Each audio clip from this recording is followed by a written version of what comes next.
Hi everybody, thanks for watching. This is Kim, your friendly PATH International Member Services representative for individuals. I also do instructor renewals and CEU questions.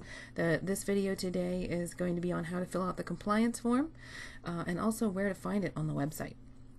So let's start with where to find it on the website.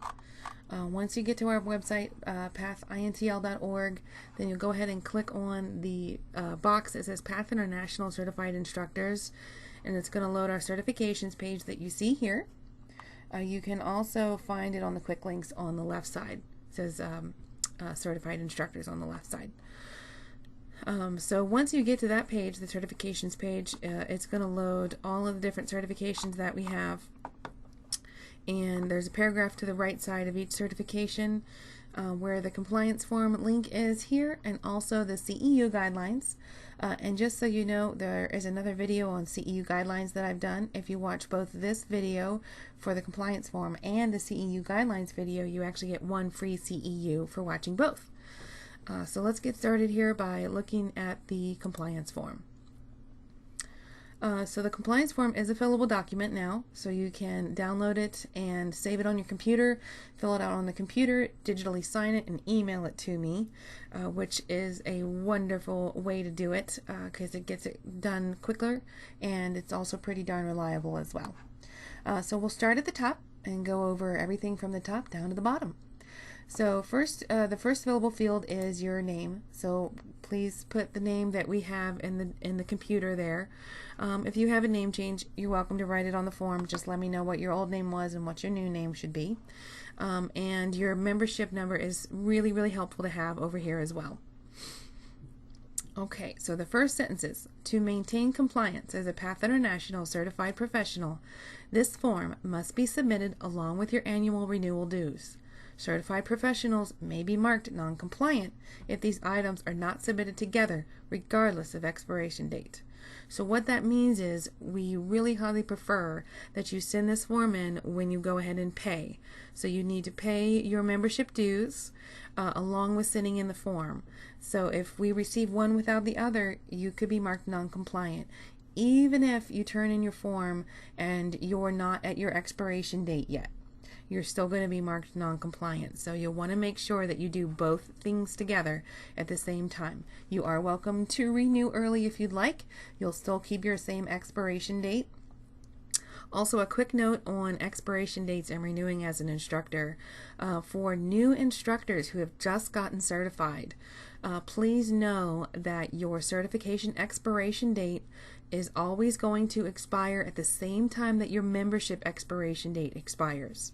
So say if your expiration date is April 30th and you got certified the previous December, you are going to renew in April, no matter when you got certified. And for new instructors, when you are renewing, you'll want to be sure to turn in the compliance form along with your membership dues.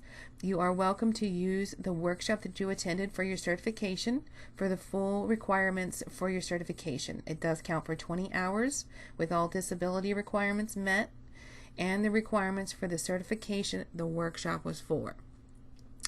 I know most instructors going for certified instructor, so all you would need to do is just write newly certified on the compliance form and sign and date it for me and turn it in with your payment, and you are good to go. Once you submit your compliance form and your payment, new instructors, you'll want to begin working on your CEU hours for the next year. Okay, moving on. So documentation of a minimum of 20 continuing education hours obtained during the previous 12 months to include core requirements of a minimum of 6 hours of disability education, which go ahead and visit the CEU Guidelines page to learn more about what applies to disability education. I also will go over the core requirements in the CEU Guidelines video that I created for you guys, so you're welcome to watch that as well to get a better idea of what counts and what doesn't. The other core requirement is a minimum of 2 hours relevant to each certification that you hold. So again, visit the CEU Guidelines page to learn what applies to certification core requirements. I do explain it all in the video. So if you have more questions, please feel free to contact the office. I'm happy to talk to you or shoot me an email. I'm happy to reply to an email. I'm always happy to answer questions because it's definitely easier to answer questions and do it right the first time than having to go back and fix things. So definitely let me know if you have questions after you watch the 2 videos. Continuing education activities submitted to fulfill the minimum of 20 hours should involve active participation and/or reflect pursuit of professional development. Continuing education hours may not include any of the following: general horse expo or fair attendance. In order to get credit, please list all of the sessions that you attended at your fair or expo to receive CEU credit for each session. You may not observe or provide therapeutic sessions or riding lessons, except you may count CEUs when you are coaching a PATH International certified professional. You may not count recreational riding or horse shows or competitions anymore. You may not count the reading of any materials, books, articles, etc. You can count the publication of articles. Say if you wrote an article for our Strides magazine, you may count the time that you put into writing that article. But at this time, we do not accept the reading of any materials. You may not count the hours for your first aid and CPR training or any other type of EMT, woofer training, anything like that. You may not count exercise classes that you have taken. And you may not count any day-to-day activities as part of your job duties. And again, you can definitely visit our CEU Guidelines page. The link is right here. It does work if you click it on the compliance form on your computer. It'll take you right there. And again, that link will go over all of the different categories to clarify what's allowable and what's not. We have a whole list of allowable CEUs that you can brainstorm from. And also you can again watch my video to get some good ideas, or always give me a call or shoot me an email. Okay, so moving down to the bottom half of the form. Complete the following portion of this form and submit it along with your membership payment to the PATH International office. You are responsible for keeping a copy of this form for your records. So guys, it's always a good idea to keep a copy of the form. If you mail it off, it might get lost in the mail. You know, I might not receive the fax, or sometimes even an email may not go through. So it's always good to keep a copy. So if I'm missing it here in the office, you can just easy as pie, just send me another copy. Also, all information submitted on this form is subject to further review by PATH International. So what that means is if we look at it, we are allowed to do a random audit and we'll ask you for more documentation. So right here on this line, please list out your certifications. So that makes it easier for me to know what hours you've put on the form can count to what certification. And then we've got some check boxes here. One says, my PATH International instructor membership is current, or my dues are included with this form. Go ahead and make sure you do check that. My adult and child first aid and CPR certifications are current. Guys, please note 100% online courses are not accepted. You can do blended or hybrid courses, or of course in-person courses. That's totally acceptable. So with that, you'll also notice on this form there's no place to write your first aid and CPR expiration dates, and that is because with the new requirements, what we're asking you guys to do is just go ahead and keep those for your records or your center's records. And again, if you're being audited, we'll definitely ask you for a copy of your first aid and CPR cards, but during a normal renewal, you do not have to turn those in. The only times you would turn them in again are it's going to be for an audit, or if you're reinstating because your certification has lapsed.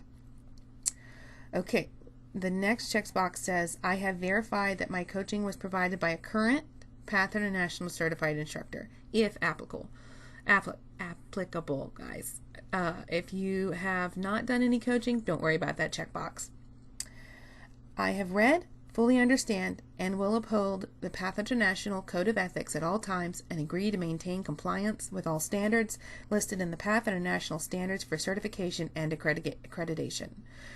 Your Code of Ethics is located on the PATH International website and also in the Standards for Certification and Accreditation Manual. So if you check that box, that means, of course, that you have agreed to uphold the standards as usual. And also, last but not least, The last checkbox says I have completed a total of 20 hours, combined continuing education, certification core requirements, and disability education as follows. So you'll want to check that box, and then all of your hours can be written in this table here. You'll want to have your event listed here, the location, person who did it, research supervisor, the date and the month, and also what type of CEUs are you counting it for. CE, which is your general CE credits, DE, which is disability education, or CR, which are your core requirements for your certification. It's really, really helpful to me if you have that listed here, so I know what you're trying to count for what hours. So that way, if I have a question, I can just look right there. That usually answers anything for me, and if I need anything else, I'll definitely shoot you guys an email to let you know. And also you can't double dip hours, so please make sure if you count something, say writing lessons from Susie Smith, that's going to be counted specifically towards your core requirement. You cannot count those same 2 hours again as CE or DE. You need to pick one field and count that as just those 2 hours for the one field. Once you're done filling everything out, guys, if you run out of lines, no big deal. Please feel free to include an extra form. You can handwrite it. A lot of people like to send in an Excel file with everything aligned, outlined for me there, and that's great. You know, any of those extra forms are fine. You don't have to just stick to just these lines here. You can definitely include extra paper. Also, the very last piece down at the bottom, I hereby state that all information listed within or submitted with this form is true and accurate. And then print your name, sign. Guys, if you're doing an email, you know, digital copy, you can type your name there and just do a digital signature. That's totally acceptable. And then go ahead and just date it for me. My contact information is at the bottom of the form, and our phone number, fax number, email address, and our P.O. box are there, so you can choose to mail it, fax it, email it. Give me a buzz if you have some questions. My extension here is 119. It's also on the back of your membership ID card. And that completes the Path International compliance form. So again, you guys want to make sure you submit your payment with the form, so that way you're not marked non-compliant for not missing either payment or the compliance form. They are both due at the same time. And again, new instructors, do make sure that when you renew your membership, you do submit this compliance form with newly certified written on it. We've definitely had some folks marked non-compliant for not turning in a form, and that's certainly a silly reason. So we want to make sure that you guys get it right the first time, so that you don't have to worry about being marked non-compliant. You know, it definitely cuts down work here in the office, and it cuts down work for you guys. So thank you so much for watching my video. Again, don't forget to watch the CEU Guidelines video. If you watch both, you get 1 hour of CEUs free. And let me know if you have any questions. Our number here in the office is 303-452-1212. My extension here is 119. You can also shoot me an email. My email is ksperry@pathintl.org. So thank you guys so much, and we'll be talking.